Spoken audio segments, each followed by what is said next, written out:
Hello friends, ಆಹಾರ ವಾಹಿನಿ ಚಾನಲ್ಗೆ ಸ್ವಾಗತ. ತುಂಬ ಈಜಿ ಹಾಗೂ ಸಿಂಪಲ್ ಆಗಿ ದೋಸೆ ಉತ್ತಪ್ಪ ಮಾಡುವುದಕ್ಕೆ ಚೆನ್ನ ದಾಲ್ ಕಡಲೆಬೇಳೆಯಿಂದ ಹೇಗೆ ಮಾಡುವುದಂತ ನೋಡೋಣ ಬನ್ನಿ. ಹಾಗೆ ಚಟ್ನಿ ಕೂಡ ಹೇಗೆ ಮಾಡುವುದಂತ ನೋಡೋಣ ಬನ್ನಿ.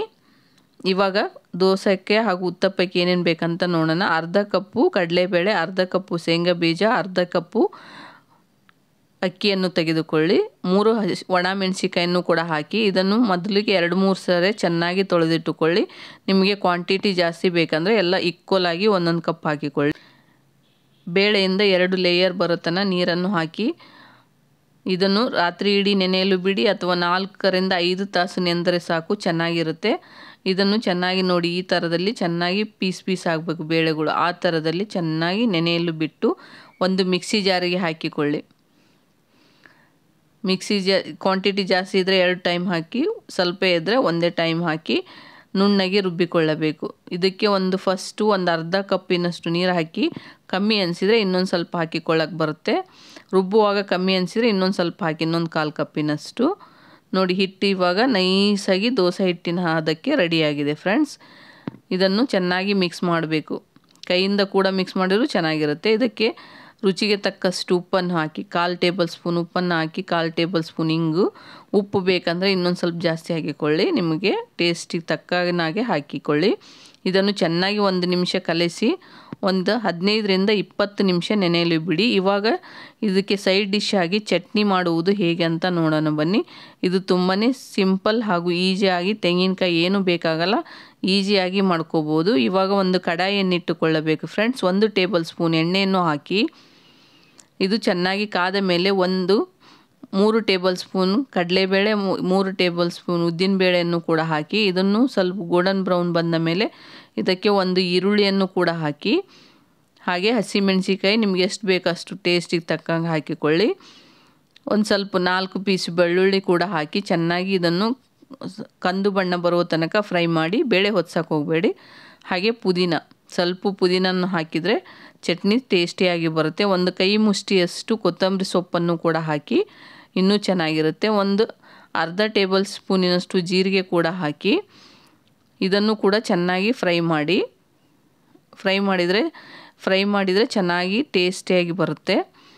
ನೋಡಿ, ಈ ಥರದಲ್ಲಿ ಫ್ರೈ ಆಗಿರಬೇಕು. ಇದನ್ನು ಮಸಾಲ ಆರಲು ಬಿಡಿ. ಇದಕ್ಕೆ ಸ್ವಲ್ಪ ಅರಿಶಿಣ ಪುಡಿಯನ್ನು ಕೂಡ ಹಾಕಿ ಸ್ವಲ್ಪ ಮಿಕ್ಸ್ ಮಾಡಿ, ಇದು ಸ್ವಲ್ಪ ಬಿಸಿ ಆರಲು ಬಿಡಬೇಕು. ಇದು ಚೆನ್ನಾಗಿ ಆರಿದ ಮೇಲೆ ಮಿಕ್ಸಿ ಜಾರಿಗೆ ಹಾಕಿ, ಈ ಚಟ್ನಿ ಈ ದೋಸೆಗೆ ತುಂಬಾ ಕಾಂಬಿನೇಷನ್ ಚೆನ್ನಾಗಿರುತ್ತೆ ಫ್ರೆಂಡ್ಸ್. ಈ ಥರದಲ್ಲಿ ಚಟ್ನಿ ಮಾಡ್ಕೊಳ್ಳಿ. ಹಾಗೆ ರುಚಿಗೆ ತಕ್ಕಷ್ಟು ಉಪ್ಪನ್ನು ಕೂಡ ಹಾಕಿಕೊಳ್ಳಿ. ಇದಕ್ಕೆ ನಿಮಗೆ ಸ್ವಲ್ಪ ಸ್ವೀಟು ಅದು ಬೇಕಂದರೆ ಸ್ವಲ್ಪ ಬೆಲ್ಲ ಕೂಡ ಹಾಕಿಕೊಳ್ಳಬಹುದು.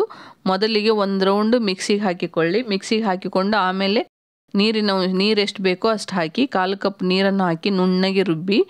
ಜಾಸ್ತಿ ಸ್ವಲ್ಪ ತಿಕ್ನೆಸ್ ಬೇಡ, ನೀರಿನ ಥರ ಬೇಕಂದರೆ ಇನ್ನೊಂದು ಸ್ವಲ್ಪ ನೀರನ್ನು ಹಾಕಿ ಚೆನ್ನಾಗಿ ರುಬ್ಬಿ ನೈಸಾಗಿ ರುಬ್ಬಿಟ್ಟುಕೊಂಡು ಇದಕ್ಕೆ ಒಗ್ಗರಣೆ ಹಾಕಿ, ಒಣಮೆಣಸಿನ್ಕಾಯಿ, ಸಾಸಿವೆ, ಕರಿಬೇವು ಇದ್ದರೆ ಕರಿಬೇವನ್ನು ಹಾಕಿ ಒಗ್ಗರಣೆ ಹಾಕಿ ತುಂಬಾ ಟೇಸ್ಟಿಯಾದ ಚಟ್ನಿ ಕೂಡ ರೆಡಿ ಆಗುತ್ತೆ ಫ್ರೆಂಡ್ಸ್. ಇವಾಗ ಹಿಟ್ಟು ಚೆನ್ನಾಗಿ ನೆಂದಿರುತ್ತೆ 15ರಿಂದ 20 ನಿಮಿಷ. ಇದನ್ನು ಕೂಡ ಚೆನ್ನಾಗಿ ಮಿಕ್ಸ್ ಮಾಡಿ 1 ನಿಮಿಷ ಚೆನ್ನಾಗಿ ಮಿಕ್ಸ್ ಮಾಡಿದ್ರೇ ದೋಸೆ, ಯಾವ ದೋಸೆ ಆದರೂ ಇಡ್ಲಿ ಆದರೂ ಅದೇ ಥರದಲ್ಲಿ ಮಿಕ್ಸ್ ಮಾಡಿದರೆ ಚೆನ್ನಾಗಿರುತ್ತೆ. ನಿಮಗೆ ಜಾಸ್ತಿ ಗಟ್ಟಿ ಅನಿಸಿದರೆ ಇನ್ನೊಂದು ಸ್ವಲ್ಪ 4-5 ಸ್ಪೂನಿನಷ್ಟು ನೀರನ್ನು ಹಾಕಿ ಚೆನ್ನಾಗಿ ಮಿಕ್ಸ್ ಮಾಡಿ. ಇವಾಗ ಗ್ಯಾಸ್ ಮೇಲೆ ತವಾವನ್ನು ಇಡಬೇಕು. ಇದು ಚೆನ್ನಾಗಿ ಕಾದ ಮೇಲೆ ದೋಸೆ ನಿಮಗೆ ತಿಳು ಬೇಕಂದರೆ ತಿಳುವಾಗಿ ಹಾಕಿ, ದಪ್ಪ ಬೇಕಂದ್ರೆ ದಪ್ಪನೂ ಹಾಕಿಕೊಳ್ಳಬಹುದು. ಕ್ರಿಸ್ಪಿಯಾಗಿ ಕೂಡ ಬರುತ್ತೆ, ಸ್ಮೂತಾಗಿ ಬರುತ್ತೆ. ನಿಮಗೆ ಯಾವ ಥರದಲ್ಲಿ ಬೇಕೋ ಆ ಥರದಲ್ಲಿ ದೋಸೆ ಹಾಕಿಕೊಳ್ಳಿ. ಇವಾಗ ನೋಡಿ, ದೋಸೆ ರೆಡಿ. ಇದರ ಮೇಲೆ ನಿಮಗೆ ತುಪ್ಪ ಬೇಕಂದರೆ ತುಪ್ಪ ಅಥವಾ ಎಣ್ಣೆನೂ ಬೇಕಂದ್ರೆ ಹಾಕಿಕೊಳ್ಳಿ, ಅಥವಾ ಸ್ಕಿಪ್ ಕೂಡ ಮಾಡ್ಕೋಬೋದು. ತುಂಬಾ ಈಸಿಯಾದ ದೋಸೆ ರೆಡಿ ಫ್ರೆಂಡ್ಸ್. ಇದು ತುಂಬಾ ಟೇಸ್ಟಿ ಹಾಗೂ ಹೆಲ್ದಿಕರ, ಹೈ ಪ್ರೋಟೀನ್ ಇರುವ ದೋಸೆ, ತುಂಬ ರುಚಿಕರವಾಗಿರುತ್ತೆ. ಅದೇ ಹಿಟ್ಟಿನಲ್ಲಿ ಉತ್ತಪ್ಪ ಮಾಡುವುದು ಕೂಡ ತೋರಿಸ್ಕೊಡ್ತಾ ಇದ್ದೀನಿ. ಇದು ತುಂಬಾ ಸುಲಭ ಹಾಗೂ ಈಸಿಯಾದ ರೆಸಿಪಿ. ದೋಸೆ ಹಾಕಿ ಉಳಿದರೆ ನೆಕ್ಸ್ಟ್ ದಿವಸ ನೀವು ಉತ್ತಪ್ಪ ಕೂಡ ಮಾಡ್ಕೋಬೋದು, ಆವಾಗ ಕೂಡ ಮಾಡ್ಕೋಬೋದು, ತುಂಬ ಚೆನ್ನಾಗಿರುತ್ತೆ.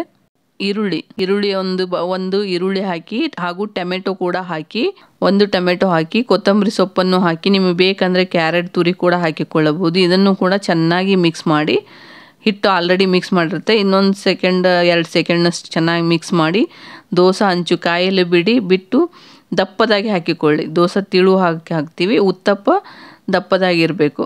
ದಪ್ಪದಾಗಿ ಹಾಕಿ ನಿಮಗೆ ಈ ಥರದಲ್ಲಿ ಬೇಕಂದ್ರೆ ಹಿಂಗೆ ಮಾಡಿ, ಅಥವಾ ದೋಸೆ ಥರ ದಪ್ಪದಾಗಿ ಹಾಕಿ ಅದ್ರ ಮೇಲೆ ಈ ವೆಜಿಟೇಬಲ್ಸ್ ಕೂಡ ಹಾಕಿಕೊಳ್ಳಬಹುದು, ಅದು ಕೂಡ ಚೆನ್ನಾಗಿರುತ್ತೆ. ಆ ಥರದಲ್ಲಿ ಕೂಡ ಮಾಡಿ ಚೆನ್ನಾಗಿರುತ್ತೆ. ಇವಾಗ ನೋಡಿ ಉತ್ತಪ್ಪ ರೆಡಿ ಫ್ರೆಂಡ್ಸ್. ಕ್ರಿಸ್ಪಿಯಾಗಿ ಉತ್ತಪ್ಪ ಇವಾಗ ತುಂಬ ಸುಲಭ ಹಾಗೂ ಈಸಿಯಾಗಿ ಉತ್ತಪ್ಪ ಕೂಡ ರೆಡಿಯಾಗಿದೆ. ಚಟ್ನಿಯಲ್ಲಿ ಕೂಡ ಹೈ ಪ್ರೋಟೀನ್ ಇರುತ್ತೆ, ಈ ದೋಸೆದಲ್ಲಿ ಹೈ ಪ್ರೋಟೀನ್ ಇರುತ್ತೆ ಫ್ರೆಂಡ್ಸ್. ನೀವು ಕೂಡ ಒಂದ್ಸರಿ ಟ್ರೈ ಮಾಡಿ. ಈ ದೋಸೆ ಹಾಗೂ ಉತ್ತಪ್ಪ ಹಾಗೂ ಚಟ್ನಿ ಹೇಗಿದೆ ಅಂತ ಕಮೆಂಟ್ ಬಾಕ್ಸಲ್ಲಿ ಕಮೆಂಟ್ ಮಾಡಿ ತಿಳಿಸಿ. ಹಾಗೆ ಬೆಲ್ ಐಕನ್ ಒತ್ತಿದ್ರೆ ನೋಟಿಫಿಕೇಷನ್ ಫಸ್ಟ್ ನಿಮಗೆ ಬರುತ್ತೆ ಫ್ರೆಂಡ್ಸ್. ಲೈಕ್ ಮಾಡೋದು ಮರಿಬೇಡಿ. Thank you to all friends.